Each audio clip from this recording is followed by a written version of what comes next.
Aïe, aïe, aïe. Aïe aïe aïe.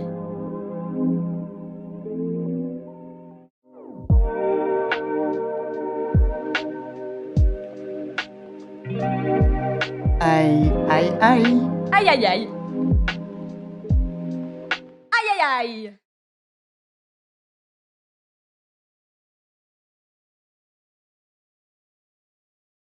Le personnage d'Œdipe inscrit son parcours mythologique dans une série de 2 blessures. Aux pieds d'abord, puis aux yeux. Les 2 atteintes sont liées pour souligner le caractère christique d'Œdipe, qui accomplit des actions subversives, comme tuer son père ou épouser sa mère, et surtout qui se châtie lui-même en écho au supplice qu'il a vécu enfant. Les véritables parents d'Œdipe, Jocaste et Laios, ont été prévenus du sort qui les attendait par l'oracle de Delphes, et le rôle de leur fils dans l'accomplissement de cette prophétie. Ils décident donc de se débarrasser de l'enfant en l'exposant. L'expression grecque signifiant l'abandon d'un nourrisson à la naissance. Une exposition réalisée en perçant les chevilles d'Œdipe et en l'attachant à un arbre sur le mont Cithéron. L'enfant sera recueilli par le roi et la reine de Corinthe, Polybe et Mérope, qui l'adopteront et l'éduqueront jusqu'à son départ pour Delphes, afin de percer les secrets de sa naissance. Nous nous trouvons alors au début d'Œdipe roi de Sophocle, et le périple du héros le mènera jusqu'à l'oracle, qui lui répétera la prophétie sans lui signaler que les victimes de ses actes seraient les parents biologiques et non pas adoptifs.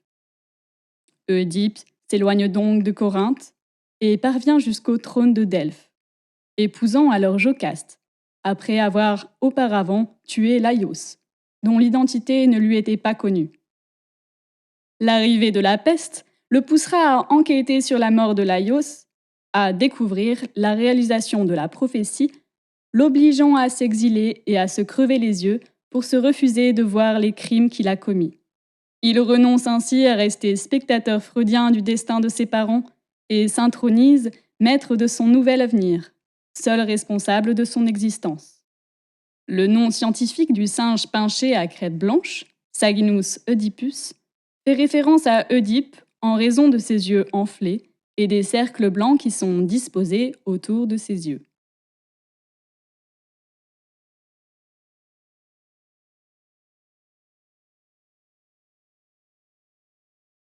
L'arrivée des masques dans la peinture de James Ensor date de 1887, soit après le décès de son père et de sa sœur.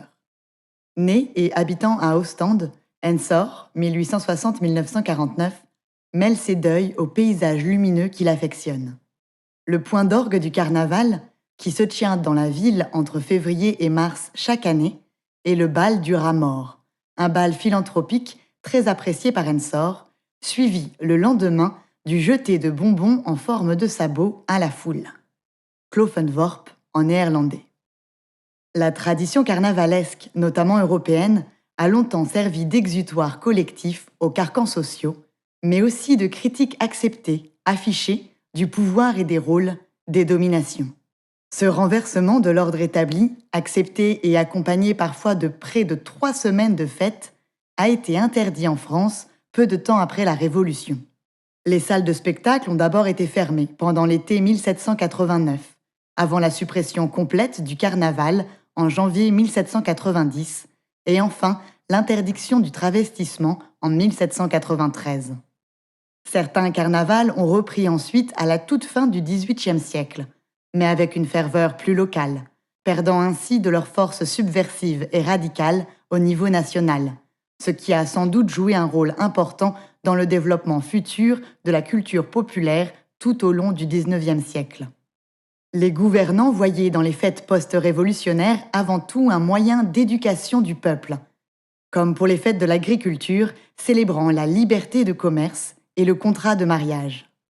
Ces fêtes officielles, très militarisées, connaissent moins de succès que le carnaval d'avant 1790 et servent aussi à faire connaître les noms et les visages des nouveaux hommes forts du régime, tout en éloignant les menaces d'opposition et de révolte.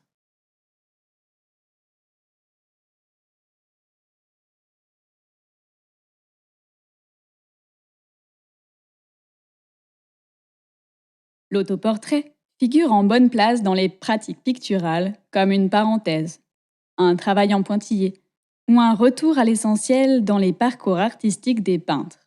Hélène Schierschbeck, 1862-1946, apprend le dessin en convalescence, après une fracture de la hanche à l'âge de 4 ans. Le talent précoce de la jeune fille la fait rejoindre dès 11 ans, grâce à une bourse académique spéciale, l'Association des arts de Finlande. Une autre bourse d'études la conduira à Paris pour ses 18 ans, puis dans le reste de l'Europe, ce qui lui permettra de s'éloigner du courant romantique national finlandais pour se rapprocher pleinement du naturalisme. Parfois teinté d'expérimentation dans sa manière de gratter la surface de la toile, de la rayer pour reproduire au plus près le grain et les plis de la peau. Son tableau, La Convalescente, 1888, obtient une médaille de bronze à l'Exposition universelle de Paris en 1889. Figure théâtrale et obsessionnelle, confrontée à une relation amoureuse chaotique avec Einar Røtter, qui deviendra son biographe, Schierschbeck réalise de nombreux autoportraits, près de 40, de plus en plus spectraux, reflet de sa santé fragile qui la pousse à s'isoler de manière permanente dans la ville d'Ivinca, à moins de 50 km d'Helsinki.